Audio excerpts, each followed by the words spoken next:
Amigos de Película, si bien han habido varias películas mexicanas controversiales en los últimos años, ha habido algunas que han incendiado la opinión pública y que también nos han hecho a nosotros incendiar nuestras críticas. Sobre todo algunas que están o no todavía en boca y siguen siendo polémicas. Es que mira, tienes toda la razón en los apuntes que estás diciendo. Para mí el arte es una manifestación. Cada quien tiene derecho de decir y de hacer lo que quiera, ¿no? Sin embargo, lo único que a mí me molesta es aquellas películas tendenciosas que quieran poner ideas sobre la mesa que tengan que ver con la moral, y esto lo digo yo entrecomillado, o con las buenas costumbres, porque también quienes dictan estas reglas, ¿no? O estos preceptos. O sea, pero te refieres a películas que vayan encaminadas a que la gente corrija su rumbo. Piense algo, exactamente, okay. que está Una muy ideología que está muy de forzada. moda. Exactamente. Y que toman la moral. Lo a último nivel fue lo de subjetivo. Eduardo Verástegui, esta cosa antiaborto que se llama Inesperado. Yo obviamente no me atreví a ver la película porque no tengo tiempo para perderlo. Es que no son películas, es propaganda. Exactamente, pero lo disfrazan de película, Bully, y eso es muy peligroso. Totalmente. ¿no? Al final es tomar la moral como algo subjetivo.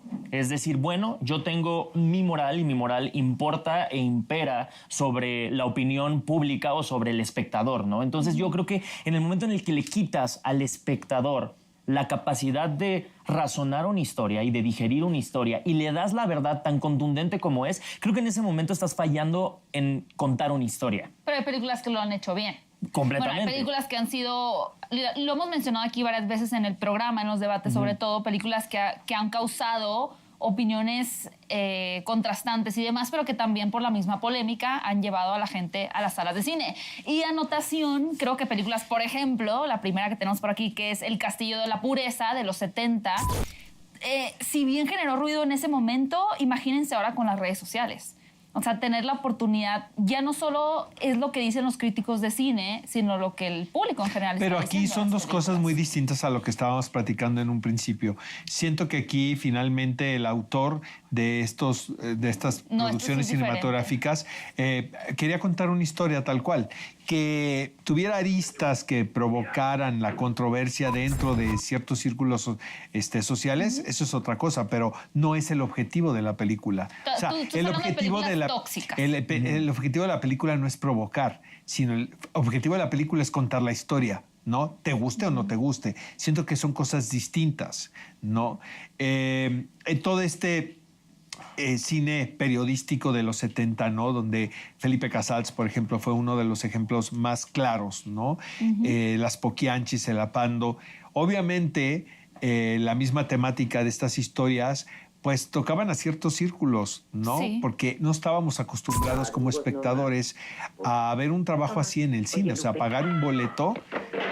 Decía alguna vez algo Sean Penn, que nunca se me olvidó, decía, si quieres entretenerte, pues rentas una mesa de billar y contratas a 2 chicas, ¿no? Por teléfono, o sea, yo no hago cine. Sí, eso dijo Sean Penn. Dice, yo no hago cine para entretener, yo hago cine para hacer pensar. Pero sí, uno que muchas personas también, sobre todo en nuestra cultura, dicen yo quiero ir al cine a desconectarme, ¿no? Pero no eso a es verme muy válido, a mí. Claro. Sí, pues sí.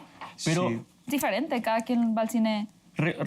Quiero regresar un poquito como a todo este tema de la película de Inesperado, ¿no? Hay películas que mucha gente podrá decir, bueno, vivimos ahora en una sociedad sensible en la cual ya no se puede decir nada. Pero en realidad sí se puede seguir diciendo algo, ¿no? O sea, al final es la realidad o la verdad que muestras en la película teniendo una muy buena historia en el momento en el que puedes dejarle a la gente y decir, bueno, a lo mejor quiero dejar un punto y mi postura es esta. Pero voy a encontrar la historia que, como dices, no entretenga nada más, no te dé las cosas digeridas, porque creo que este tipo de películas tienden a ser muy digeribles, que pongan en juicio lo que está... Digo, a mí me pareció con El crimen del padre Amaro, una película que provocó eso, que a pesar de estar en un punto, permitía al espectador tomar la última palabra. Pero siento que ahí fueron muy inteligentes los productores. O sea, finalmente se trataba de una película autoral de Carlos Carrera con un tema muy polémico, como es el celibato dentro de, ¿no?, las órdenes eclesiásticas. Entonces, Se aprovecharon también los productores ahí, pero no era la intención per se de la película. Y de hablando, choquear. por ejemplo, me acabo de acordar de...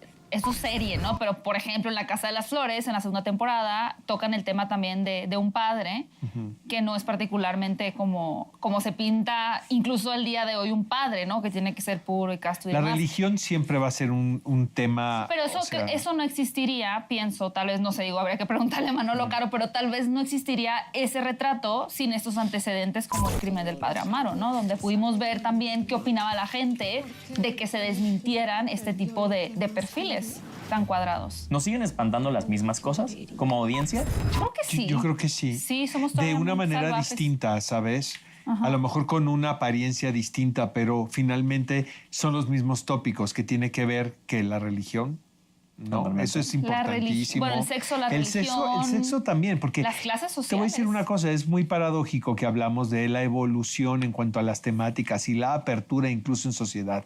Y sigue siendo un rollo el retrato de la pluralidad y de la inclusión en las ¿Cuántas historias. películas hay en México? O sea, por ejemplo, yo pienso ahorita Cuatro Lunas, por pensar en una película, Sí. ¿no? Que retrate la homosexualidad y demás.